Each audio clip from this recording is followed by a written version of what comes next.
Now let's start with the CORDIC SCADE design. The first step to make the SCADE design is define all the constants and lists needed for the algorithm. All values in degrees have to be converted to CORDIC angle units. To convert degrees to CORDIC angle units, you need to divide the input angle between the 180-degree range that the algorithm can rotate and then shift it 16 times. This means that each CORDIC angle unit represents a fraction of the total 180-degree range. An operator was created for the operation. You cannot shift all 16 bits in a single block because the input might overflow. Considering that the largest number that can be entered is 63, which has 6 bits, the operator first shifts 10 bits, then divides, and finally shifts the remaining bits. But why is arctangent function used for the algorithm? The base formula for the algorithm is the next trigonometric identity. To relate the new location with the previous one, the sine and cosine of the original angle can be replaced by the original coordinates. This is due to the trigonometric reasons of sine and cosine. If we are rotating above a unitary circle, the hypotenuse value will always be 1.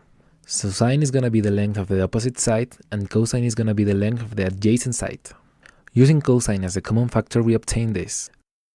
Now we can replace the tangent for a bit shift. Now the problem is that the cosine of the next angle is in the equation. To avoid using it, we can use the product operator, obtaining the cosine product in the 16 iterations. This gain will prevent overflowing our variables and avoid the vector expansion. The same has to be done for the hyperbolic type. For the linear type, a gain is not needed, because the vector moves on a line. Adding the gain, the equations becomes as follows. Considering that in the linear type, the initial y always starts at 0, the gain can be applied at the first iteration, initializing the initial x as the gain. Once with the constants defined, the next step is translate the equations to an operator. Now we added an equation for z. Z helps determine the direction of the next rotation, comparing the accumulated angle with the input angle. The parameter m was also added. As you can see, this parameter will change the direction in which the vector moves on the x-axis. The if log is for the hyperbolic type rotation. This type of rotation doesn't converge if certain iterations are not repeated. In this case, the iterations are the 4th and 13th. Now we need an iterator. This was the most complicated thing to do in this project because doing it in SCADE is very different from how it's done in C, for example. There are different types of iterators. In this case, a mapful type iterator was used. With this type of iterator, some inputs can take its arguments from a list, and other inputs can use a previous output value as input for the current iteration. To define the functionality of an iterator, an operator must be added inside it. Then its inputs and outputs will be automatically added to the block. The number of iterations to be performed must be defined. It's important to explain that the inputs that take the output values are those behind the line with the letter A, and the outputs have to be in order with the inputs. That is, the first input will take the first output value and so on. For the other inputs, these have to be the size of the number of iterations. What the iterator does is rotate the original vector until it reaches the input angle using the list according to the type of rotation. Now let's see the circular type operator. The first step for the sine and cosine functions is reduce the angle to 45 degrees. This reduction is due to the fact that both functions are representable with the first 45 degrees and quadrant adjustments. After the reduction, the input is converted to CORDIC angle units to use it as an input in the iterator.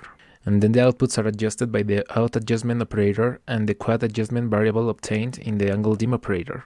If quadrant adjustment is equal to -1, this means that there was an addition or subtraction of 180 degrees. That is the same as reversing the angle, so in the end, the outputs just need to be multiplied by a negative sign.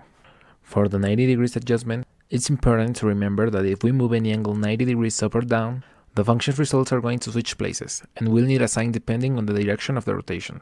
Translating this to an operator, it is easier to understand.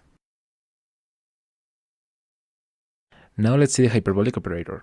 The hyperbolic sine and cosine are less complicated than the circular functions. This operator consists of a limiter that limits the input to 63 because the algorithm can reach a higher angle due to the tendency of the function to infinity. Then the conversion to CORDIC angle units, and finally the iterator.